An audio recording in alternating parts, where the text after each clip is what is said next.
On this episode of the Personal Finance Podcast, the average retirement savings by generation.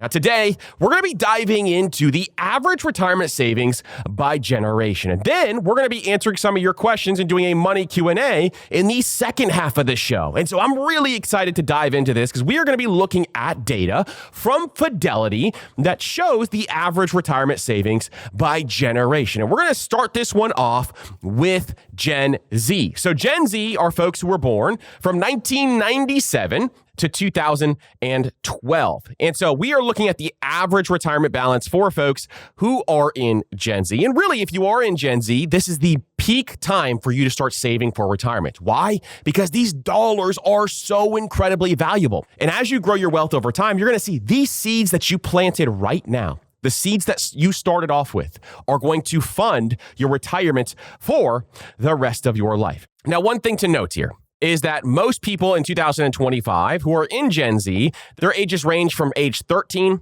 all the way up to 28. Now, the oldest members of this generation are in their late 20s, and many are still in school. And so we want to make sure that we note that as we start this off. Now, the average balance in the 401k for Gen Z who have a 401k is $13,500.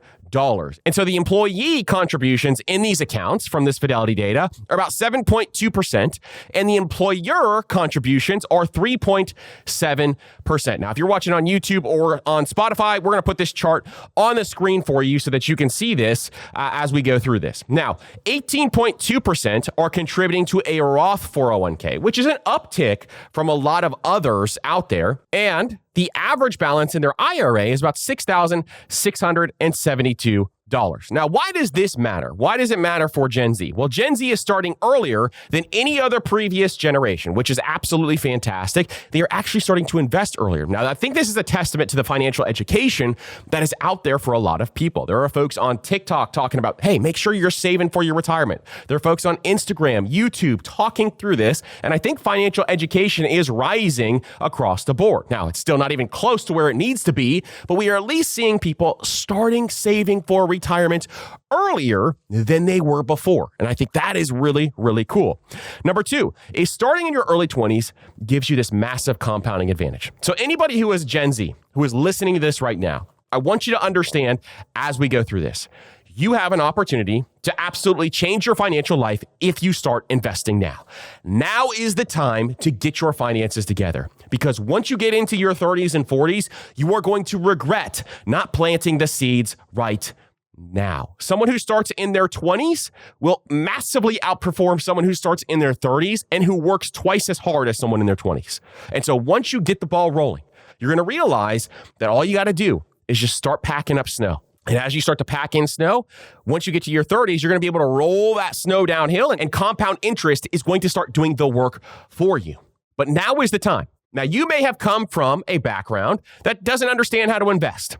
You may have come from a background where every single person in your family is not well off. And you're saying to yourself, well, I've never seen anybody in my family actually do well. And so how would I do well? How you would do well is you could change your family tree right now. You could absolutely turn your entire family tree around just by planting the seeds. Even if it's $100 a month, even if it's $200, $300, $400 a month, whatever extra gap that you have available, that is what I want you to start with. Now, most people, I want you to get to the point in time where you're at least investing 20% of your income. That's where we really want you to get to at a bare minimum. But when you are just getting started, at least getting the ball rolling with $50, $100, $150, $200, it is going to make a massive difference.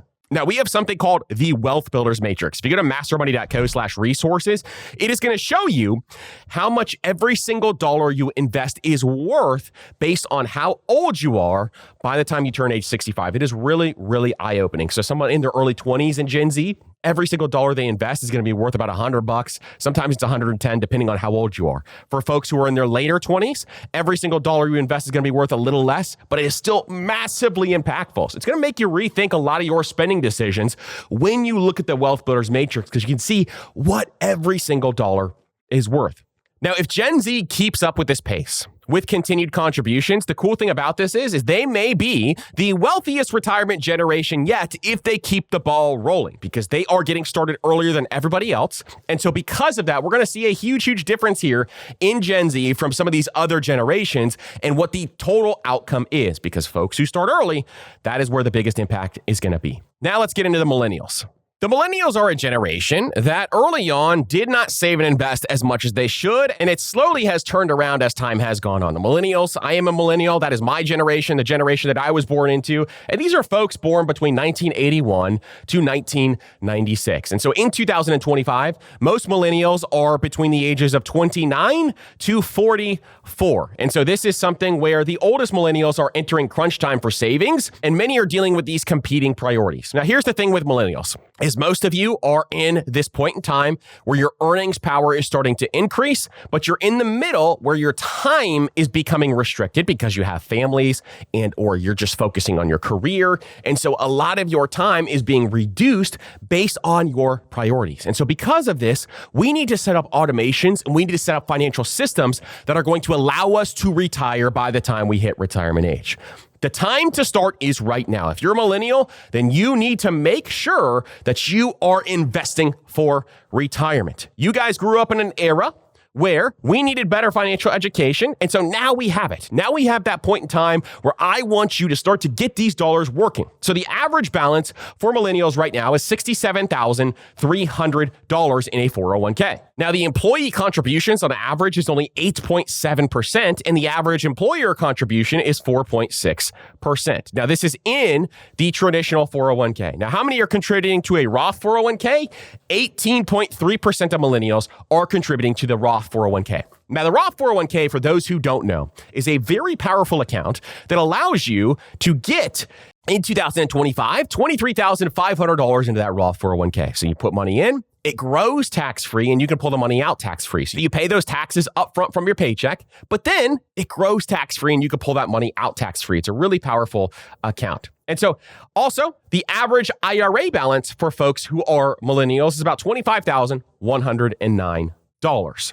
And so why does this matter for millennials? And why do we need to understand where we stand as millennials? Because most millennials, when you're between the age of 30 and 45, you are in your wealth building prime. This is where you need to lay the foundation and the building blocks in order to ensure that you are going to retire comfortably. This is where your retirement plan really starts to accelerate. And so if you don't get your act together right now, then you are going to start to fall behind and you're going to feel behind. You will regret your decision. I'm going to tell you right now. You're going to regret it if you don't get the ball rolling. So I need each and every single one of you to strap up and let's get invested. Now, this is not something that is optional to go out and start investing. It is required to go out and start investing because inflation is going to eat away at your buying power every single year if you don't. Now, that's not some sort of theory. That is fact. Every year, inflation will eat away at your buying power. You can look at the difference in costs from 2019 to now, and you can see a massive difference.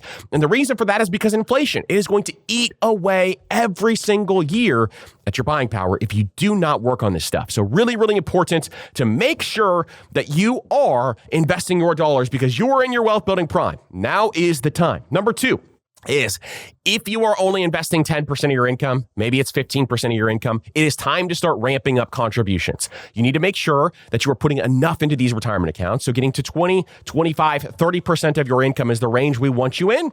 And so if you're not doing that currently, then you're going to be working a much longer period of time. Now, why does this matter? Why does it matter to make sure that you increase your contributions? One is because the math is very simple. Your retirement contributions or the amount of money that you put towards investments, it doesn't have to be in retirement accounts. It could be in a brokerage account. Maybe you invest in real estate, but your savings rate, the amount of money that you are putting away towards investments has a direct impact on how long you will have to work. And so if you don't want to work anymore, or you want to pursue financial freedom, and that is your ultimate goal, that is what you really want to get to, then we need to make sure that we are increasing our retirement contributions. So let's try to do this with the 1% rule, meaning every single time that you look at your savings rate and you say, well, it's not enough yet. I'm only saving 10% of my income. Well, let's try to increase it to 11% next month, then 12% the next month. And so just by increasing the dial slowly over the next couple of months, that's going to allow you to really reach those retirement goals over time. Not just ripping off the Band-Aid right away, you're gradually increasing it. this is a great place to be in. And really, once you get to 20%, then you can decide, am I going to continue or am I going to stop here? Now, you also, as a millennial, are going to have competing priorities. A number of different things are happening. A lot of millennials have student loans, and these student loans are eating away at their ability to be able to go out and invest for their future. A lot of millennials are dealing with childcare. Now, this is one that's not talked about enough. If you have young kids and you have them in childcare, you know this is one of the biggest costs or the biggest line items in your budget. Each child that's in childcare is typically anywhere from $800 to, depending on where you live, it could be all the way up to $2,000 per month just to have your child in childcare. If you have a nanny, it's probably even higher than that. And so because of this is a huge, huge line item for a lot of millennials, because if you have 1 to 2 kids in childcare, well, you're looking at thousands of dollars every single month.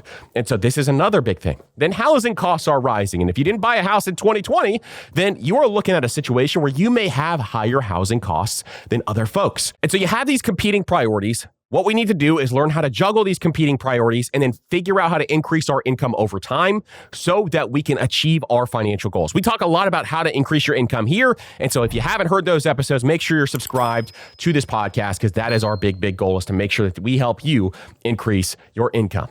All right, next up is Gen X. So Gen X was born between 1965 to 1980. And so right now in 2025, Gen X is between age 45 to age 60. So Gen Xers are turning 60 this year and getting ready for retirement. This is crunch time, big time for people who are Gen X. And really, this is the time to get your stuff together. And so overall, if you are in Gen X, we are starting to really plan and ramp up for retirement right now. So the average 401k balance for someone who is in Generation X is going to be $192,300. And the average employee contribution is 10.2% to their 401k. And the average employer contribution is 5%. So that means they are putting 15% of their income into their 401k. That is a great start for a lot of folks. But their Roth 401k contributions are actually lower than Gen Z and the millennial generation at 14.5%, which I think is very, very interesting. Now, the Roth 401k is a newer product. And so the question then comes up, well, is that a reason for why this is happening? Not really sure. And so then the question comes up, is that the reason why this is happening? We'll have to dig deeper. And then the average IRA balance is higher at $103,952. So Gen X is in catch-up mode. Now, one thing that Gen X can do is they can take advantage of catch-up contributions, meaning after the age of 50, you can contribute more to your 401k and you can contribute more to your Roth and your traditional IRA. And so they can take advantage of that after the age of 50. Now, if you are in catch-up mode, you're in the final decade before retirement, it is really imperative that you take as many of those extra dollars as you possibly can and put them towards wealth-building activities. I mean, your investments, your emergency fund, making sure you pay off any high-interest debt, all those big things are very important. Now, this generation often has peak responsibilities. So they have a couple of different things to juggle. One, a lot of them are going to have kids that are either, going to high school or maybe they're teenagers. And so they're having to deal with those priorities. In addition, they also have aging parents, and having aging parents becomes a responsibility of a lot of folks now. And so you have to make sure that you're budgeting and planning out for that. In addition, they have mortgages and other things that they're juggling. And so their expenses are pretty high. And really, overall, it's a tough situation to be in and making sure you juggle all those things. But they have to figure out what to do. But as they approach retirement age, they have to make sure that they are doing the right things and taking the right steps in order to be able to retire. Now, this is a very powerful place to be. And for most people out there, if you saved early and often, then you're probably feeling good about your situation. If you did not save early and often, now is the time to catch up. It is never, ever too late. So anybody out there who is in Gen X who is just getting started, I want you to know right now, it is never too late. We have multiple episodes talking about why it's never too late. And so I highly encourage you to check out those episodes if you have not already. But I want you to know, you got to start now. Now is the time to start, because if you don't start now, you're going to be living in retirement relying on Social Security, and that is not a good retirement to live on. That is not financial peace. That is not a place that is going to give you financial peace. Instead, I want you to get started right now. And then the last generation we're going to go through is the baby boomer generation. Now, the baby boomer generation is a generation that was born from 1946 to 1964. And a lot of them in 2025 are between the ages of 61 to 79. Now, most of them are well into their retirement or have started to draw down on their savings. So some of the younger baby boomers may have not retired yet if they are still working on retirement. And then some of the older ones have been retired for a good amount of time. Now, the average balance in their 401k is $249,300. And the employee contributions are 11.9%, and the employer contributions are right around 5%. And the amount that are contributing to a Roth 401k is even lower at 12.2%. Now, the average balance in an IRA for the baby boomer generation is $257,000. Now, even with strong retirement savings, a lot of the baby boomer generation is still relying on Social Security. They're heavily relying on Social Security. I want everybody in the younger generations watching this episode right now to do this and to think through this. I don't want you relying heavily on Social Security. Why? We don't know how much is going to be there. And so this is relying on something that you cannot control. Someone can take this away from you whenever they want to. Now, is that going to happen? I don't think it's very likely for Social Security to go away. They've been saying it's going to go away for decades and decades and decades. But that's just my opinion. What if it actually did?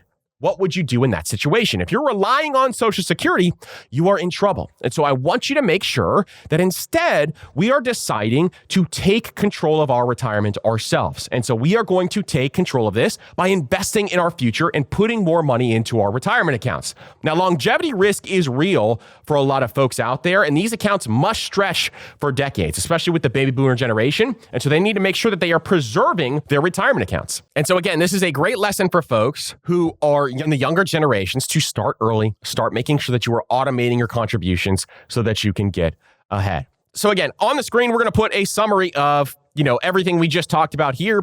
The average 401k balance for the baby boomer generation is $249,300. For Gen X, it's $192,000. For Millennials, it's $67,000. And for Gen Z, it's $13,500. So now we're going to jump into some of your questions here, and we're going to do a money Q&A. Now, this money Q&A is brought to you by Delete Me. Let's talk about something most people don't think about, but absolutely should. And it's how much of your personal information is floating around the internet right now.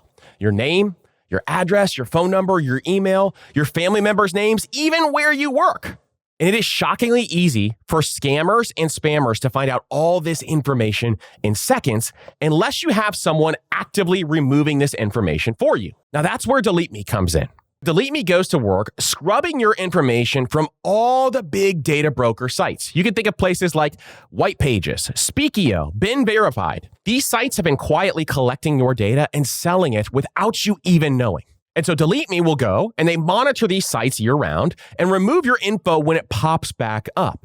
And then they'll send you a detailed report showing you exactly what they found and what they deleted. The first time I did this, Delete Me removed my information from thousands of different websites. I cannot tell you how shocking it was to see how many websites had my information on it. So I use Delete Me myself, and I've used it for a long time. It is one of the easiest privacy wins that you can have. If you're a homeowner, if you're a business owner, or a parent, or anyone out there who just values privacy, this is a must-have. And right now, you can get 20% off Delete Me by going to joindeleteme.com/PFP20, and you get 20% off today.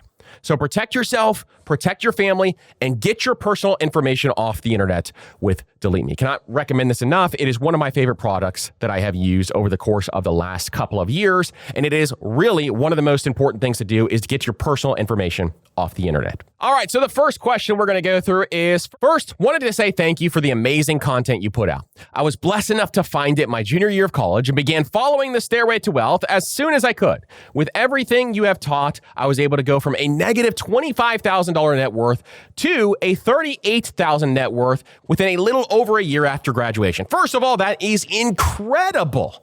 Absolutely incredible. That you went for a $68,000 swing. That is just congratulations on that. That is amazing. I recently have been thinking further on how to optimize my student loan repayment. I'm sitting with $21,000 in student loans, and I already carry a lower end weighted average interest rate on the loans at 3.97%, with loans varying from 5.25 to 2.5%. Now, they are all federal loans, and I am currently doing the avalanche method, shoveling an extra $600 a month into the highest interest loan. With the student loan tax deduction, my after-tax interest rate drops to 3.1%. Now, does it make sense to stop or slow down my rapid debt repayment and reallocate that money into maxing out my Roth IRA to take advantage of the tax deduction while my income level is still within that threshold? So first off, huge congratulations to you here being, out of college and making that big of a net worth swing. And so now let's break down what the top 1% decision makers would do in this situation. The key is, should you divert money from, paying down some of these student loans towards your Roth IRA? Now, with your numbers, I would say 100% yes, and here's why. Because your true interest rate is so low. So your interest rate is much lower than would be for some high interest rate debt. And so for us, we always want to attempt to get our dollars invested when we have low interest rate debt first. So what are some of the reasons why we want to do this? So one is your guaranteed return from paying off debt early is 3.1%. And so that's the average of all of your different debt payments with your student loans. And so instead, what I would likely do is I would look at the long-term return in a Roth IRA. So let's say, for example, you invested in something like the S&P 500 index fund. Now you could do your research on what you think would be the best funds based on your risk tolerance and what you are looking for. But if you invested in the S&P 500 over the course of the last 30, 40 years, you would get on average about a 10% rate of return. So that delta there is about 7%. That is the difference between what the guaranteed rate of return is that you would get paying off your student loans and what the possible rate of return would be within your student loans. Now, one thing I want to note is that with a Roth IRA, you don't get a deduction in that given year. I think your question stated that you wanted to get the tax deduction in this given year, but you don't get a tax deduction in this given year. You get tax-free growth in a Roth IRA. And so that's a big thing just to note. And so because we're looking at this situation, and if your income is within those Roth limits, then it is a really awesome opportunity for you, especially as young as you are, to be able to grow your money over time. Because a Roth is a use it or lose it situation. You don't get those years back. And so getting some of that money in a Roth is very, very important for your long-term growth and your long-term financial growth. I think financially, this is a layup decision. So any low interest debt, especially when it's this low, typically I want to make sure that I am getting my extra dollars into investment accounts over paying off that low interest debt. And then over time, we're going to continue to pay that debt off. And we will, as our income rises, then have opportunities to pay it off in larger amounts as time goes on. We teach this a lot in Master Money Academy, where we have the exact order of operations in something called the Wealth Builder's Journey that we have, which is our 25-step system that takes you through all these different situations. And so we pay off high interest debt first, then we start to build up that emergency fund, and then we have a point in time where we are teaching people when to invest and exactly when to invest. And so this is really, in your situation, this is when investing is going to win by a mile. And so here's what I would do. Unless this debt really stresses you out, and debt is one of those things that really causes you anxiety or anything like that, it is much better to get your dollars invested early and often, and then later on down the line, you can pay off this low interest debt, because the Roth is so incredibly powerful and you have so much time for this money to compound that it will change your retirement drastically to make sure you get those dollars invested and get your dollars growing, because your money can work so much harder than you can. And so because of this, that's what I would do. So step one is I would make minimum payments on all the federal loans if I were in your shoes. That's what I would do, is I would look at making those minimum payments. Then step two is I would redirect your $600 per month into a Roth IRA. Now, I would automate it every single month. Make sure you're making automatic contributions. And that is the first stepping stone and the first starting point. Now, we are going to link down in the show notes. If you don't know how to automate your money, I'll link in the show notes my money automation checklist that you guys can access. We'll link it up top in the show notes so that you can access that checklist for free and take a look at that. And then step three is once your Roth IRA is maxed out, you can take some of the extra money and either put it towards something like your 401k, or you can take some of that extra money and put it towards your loans if you really want to get those paid down faster. But I think what's going to happen here is that once you get your money into a Roth, then it's worth looking at some of the other investment options as well, because this debt is so low interest. Now, really commend you for even thinking through this and thinking through the best possible option in your situation, because you are going to make some huge wins. If you have made that big of a swing in net worth thus far, just congratulations again for what you've done there, because that is absolutely incredible and is going to be so powerful as time goes on to see what you do with your finances. So amazing work. And again, congratulations on that net worth swing. And thank you so much for the question. If you have any other additional questions, feel free to send them over. All right, the next question is, hi, Andrew. I'm very new to investing outside of my employer's 401k. I currently have been investing small amounts, about $50 twice a month, into Merrill Edge as my brokerage portal. With Merrill Edge, I am unable to do fractional investments in bigger ETFs like the S&P 500. So I'm kind of limited to these smaller ETFs with lower cost. Would it make sense for me to change my brokerage portal to something else with fractional shares? Here's what I would say. is that if you have a brokerage account without fractional shares, that is something where they just don't have a lot of flexibility. Now, I have had Merrill Edge in the past, and I've switched from Merrill Edge to some of the other options that I talk about all the time. So Vanguard, Fidelity, M1 Finance, Charles Schwab, those are all great options that are out there that will allow you to do fractional investing.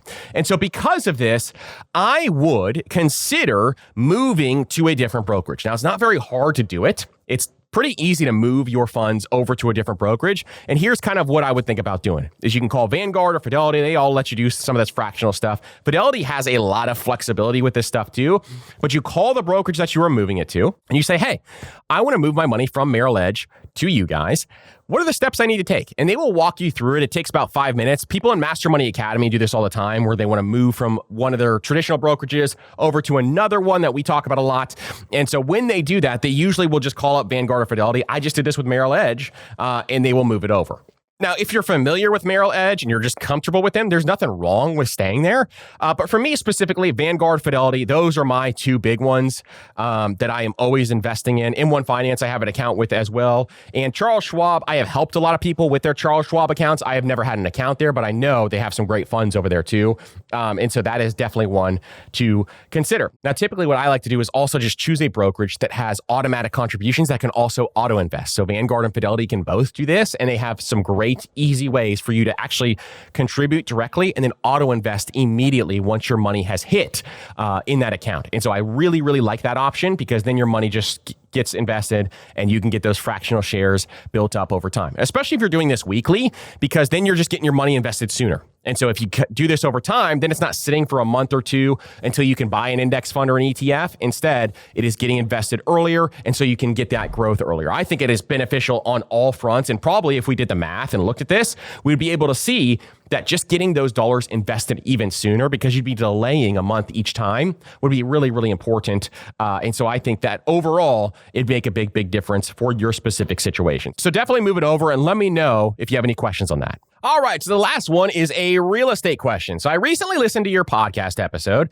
How to Achieve Financial Independence Using Real Estate with Dustin. Such a great episode, and I really enjoyed it and found it motivating. I've always been interested in real estate investing, and right now have about $24,000 saved. My goal is to buy my first rental property by next year in 2026. I currently live at home with my parents in New Jersey and pay $700 in rent. I've maxed out my HSA and IRA through Fidelity, and I contribute 4% of my paycheck to my job's 403b. Since the housing market in New Jersey is quite expensive, I've been thinking about buying rental properties in Florida instead. My sister is a real estate agent in Orange County and has a good network of contractors and property managers, so I feel more comfortable investing there knowing I have that support system. I wanted to get your thoughts on buying a new construction home. I've been looking at a few that are still being built, and my sister mentioned that developers often offer incentives that can help reduce the down payment. I think that buying something new could help me avoid some of the repair issues that come with older properties. Any advice or guidance that could share on buying my first rental property would mean a lot. I'm hoping to make that first purchase by next year, and ideally buy another property within a year after that. Thanks so much for your time and all the great content you share. I've learned a lot from your podcast. So this is a really good question, and this question is from Anna, and I think this is awesome, awesome, awesome stuff that you're even thinking through investing in real estate and thinking through it in this way. Now, a couple of things that I would kind of think through. For many new investors, the hardest part about out-of-state investing is trust.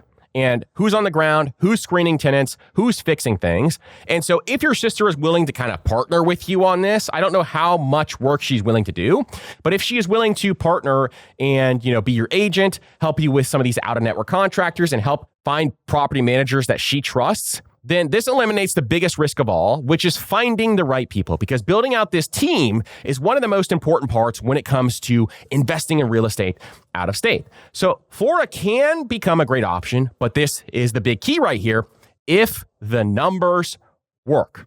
So when it comes to real estate investing, you make all of your money on the buy. So how you run your numbers and when you buy the property is where all of your money is made. It is not made in the middle, and it is not made on the sale. It is how you run your numbers up front.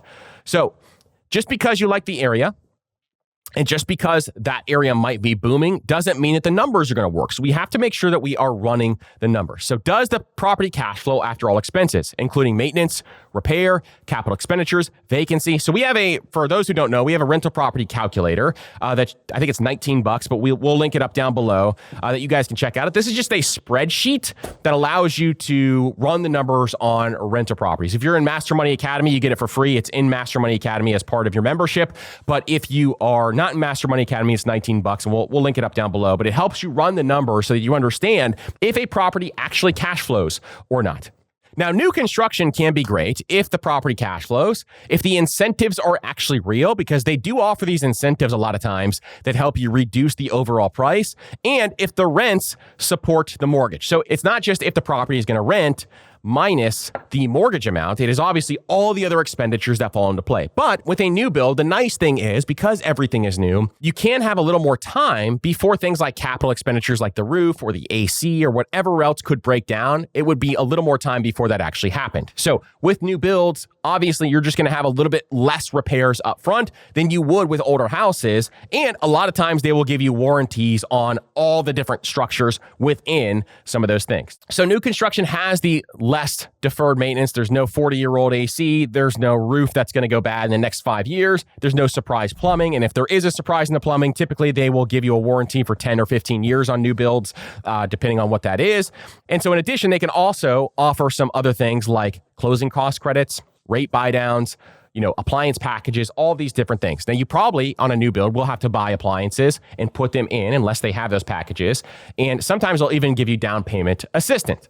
But it does not mean that it's going to automatically cash flow. So a couple of things I want you to note is a lot of time with new builds, your taxes could be significantly higher. Why? They do these things called CDD fees in new builds, which are the community development things that they add into some of these new developments. And so when they add in new sewage, when they add in new plumbing or electrical, or they run all the electrical lines, those fees go back to you within your taxes, and you have to pay these additional CDD fees, and they can be really high. And so making sure you see those and run the numbers on those, because that could completely kill your cash flow, is one big thing. But also, you need to make sure that you're looking at the HOA. You need to make sure that property management will manage properties in that area. And then you're going to look at capital expenditures, maintenance, all the other stuff. But if it cash flows, there is nothing wrong with that. So what I would do is first, I would start to save aggressively. So you have your $24,000 saved up. That is fantastic. And you can look at, getting a conventional loan and figuring out what that loan is going to be. And then have your sister help build a deal pipeline. So if your sister is willing to partner with you, see if she can start sending you some properties and start running the numbers on properties in that area. Kind of see where you would land with some of those properties. Have conversations with some of the agents in that area that can help you through that process. So don't guess, start running the numbers on some of those properties so that you can get some practice with it. Then I would talk to a couple of lenders, talk to 2 to 3 lenders right now, kind of see what their rates are coming back as, especially as rates have been going down over the course of the last couple of months. And then you can interview some property managers also. So I would have some conversations with property managers and then just start doing the math, start running the numbers on your favorite rental property calculator and kind of seeing where you land. If it cash flows, then great. That's a great option to think through and see if you want to own that property. Then if it doesn't cash flow, then move on to the next one. See if you can find one that does cash flow. And if it's close, then see if they'll offer you enough incentives to lower the price. That's the way I would look at this. But everything comes down to running the numbers on the buy and then making sure you have the team in place, especially since you're not there. So really, really great question. Hope the numbers are going to work for you there in the Orlando area. Orlando has a lot of new builds. I'm in Tampa, so I know the Orlando area pretty well. A lot of new builds in those areas, and in some areas, they're overbuilding. So just watch out for overbuilding too. That's another big thing. You want to make sure that you have a property that works and that people are actually desiring to be in that location. So awesome question. And thank you guys so much for submitting your questions. If you guys have a question, you can send them over to me via email by joining the Master Money newsletter. Once you join the newsletter, you can reply to any of those newsletters that come out every single Friday, and we will be able to answer your questions and help you through the process. Again, thank you so much for being here. I truly appreciate each and every single one of you, and we will see you on the next episode.